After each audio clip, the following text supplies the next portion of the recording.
नमस्कार, ESPN 9 news में आपका स्वागत है। मैं हूं आपके साथ दिनेश कुमार। हरियाणा में मुख्यमंत्री कांग्रेस पार्टी की तरफ से कौन होगा यदि सरकार बन जाती? ये सवाल लगातार चर्चा का केंद्र बना हुआ है, क्योंकि हरियाणा में ग्राउंड का सबसे बड़ा यदि कोई नेता देखा जा रहा है इस वक्त तो भूपेंद्र सिंह हुड्डा है। और भूपेंद्र सिंह हुड्डा के खिलाफ कांग्रेस पार्टी में ही गुटबाजी दिखाई देती है। एक तरफ भारतीय जनता पार्टी तो ये आरोप लगाती हुई नजर आती है कि भूपेंद्र हुड्डा के राज में हरियाणा को लूटने का काम कांग्रेस पार्टी ने किया। मुख्यमंत्री नायब सिंह सैनी खुल करके तमाम यहाँ पर राजनीतिक मंचों से ऐलान करते हैं, लेकिन यहाँ पर मुश्किलें अब ये हाईकमान के सामने भी खड़ी हुई है, क्योंकि बीजेपी ने तो अपने सीएम चेहरे के तौर पर नायब सिंह सैनी का नाम फाइनल कर दिया है, लेकिन कांग्रेस किसे मुख्यमंत्री बनाएगी?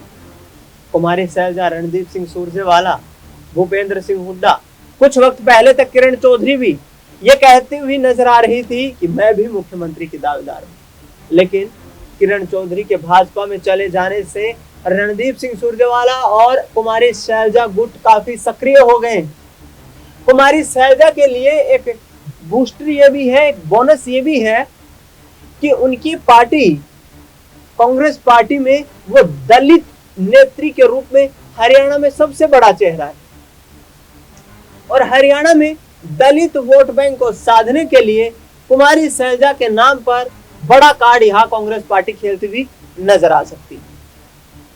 भूपेंद्र सिंह हुड्डा जाटों के बड़े नेता माने जाते हैं। जाट वोट बैंक 20% से अधिक है, निर्णायक भूमिका में है। और ऐसे में जो सियासी समीकरण इस वक्त हरियाणा विधानसभा चुनाव में बनते हुए नजर आ रहे हैं, उनके आधार पर कांग्रेस पार्टी मजबूत भी दिखाई दे रही। भूपेंद्र हुड्डा का तो ये कहना है कि हम 60 से अधिक सीटें जीतेंगे, और तमाम जो स्थानीय सर्वे निकल करके सामने आ रहे हैं उसमें भी कांग्रेस पार्टी 46 से अधिक सीटें जीतती हुई नजर आ रही है, यानी कि हरियाणा में स्पष्ट बहुमत की सरकार। और इस सर्वे के सामने आने के बाद भी ये सियासी सरगर्मियां तेज हो गई है कि आखिरकार हरियाणा में सीएम का चेहरा कौन होगा। दलित वोट बैंक के साथ साथ कुमारी सैलजा का यह भी कहना है कि उन्हें 36 बिरादरी का समर्थन प्राप्त है। वह भूपेंद्र सिंह हुड्डा भी बार बार ये कहते हुए नजर आ रहे हैं कि वो कुर्सी की लड़ाई नहीं लड़ रहे हैं, वो सिर्फ हरियाणा में कांग्रेस पार्टी की सरकार को वापसी करवाने की लड़ाई लड़ रहे हैं और हरियाणा के लोगों के हितों की लड़ाई लड़ रहे हैं। किसान आंदोलन 200 दिनों से अधिक वक्त गुजर चुका है और हरियाणा पंजाब के शंभू बॉर्डर, खनौरी बॉर्डर पर अभी संचालित हो रहा है। ऐसे में यहाँ किसान नेता सरवण सिंह पंढेर ये दावा करते हुए नजर आए कि आगामी वक्त में यदि बीजेपी यहाँ पर जो किसानों के मुद्दों को नहीं सुलझाती है, क्योंकि तीसरी बार प्रधानमंत्री के रूप में नरेंद्र मोदी शपथ ले चुके हैं, तो यहाँ से उनको हरियाणा और पंजाब में आगामी वक्त में बड़ा झटका लग सकता है। और न सिर्फ हरियाणा पंजाब में बल्कि देश भर में यहाँ पर बीजेपी सफाचट हो सकती है। ओलंपियन पहलवान विनेश फोगाट भी किसानों के आंदोलन को समर्थन देने के लिए पहुंच जाती है और उनका कहना है कि किसान इस देश की रीढ़ की हड्डी है। यदि किसान खुशहाल होगा तो देश खुशहाल होगा। ऐसे में आगामी वक्त में सियासी समीकरण जबरदस्त तरीके से बनते हुए नजर आ रही है। आजाद समाज पार्टी का गठबंधन जननायक जनता पार्टी के साथ हो चुका है। इनेलो का गठबंधन बीएसपी के साथ हो चुका है।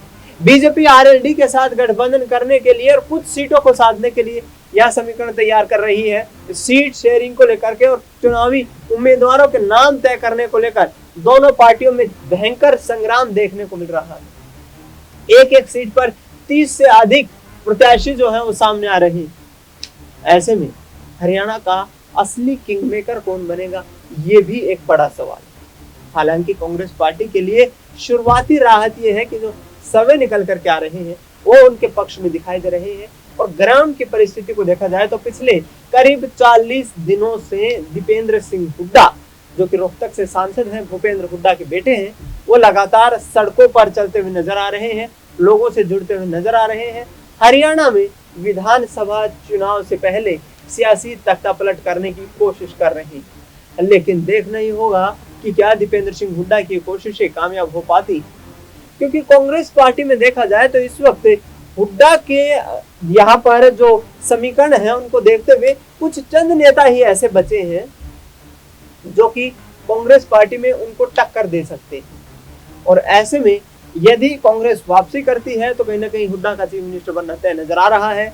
रणजीत सिंह चौटाला, राव नरवीर सिंह बीजेपी से खफा है क्योंकि टिकट कटने को लेकर भी लगातार चर्चाएं हो रही है। और राव नरवीर सिंह तो यहाँ पर चुनाव समिति की सदस्य डॉक्टर सुधा यादव ने उनके लिए ये भी कह दिया था कि उनके खिलाफ पार्टी को एक्शन लेना चाहिए, वह पार्टी विरोधी गतिविधियों में शामिल पाए गए हैं। क्योंकि महेंद्रगढ़ जिले के नांगल चौधरी में एक जनसभा को संबोधित करते हुए उन्होंने कहा था कि यदि मेरी टिकट कटी तो फिर हरियाणा से बीजेपी साफ हो सकती है।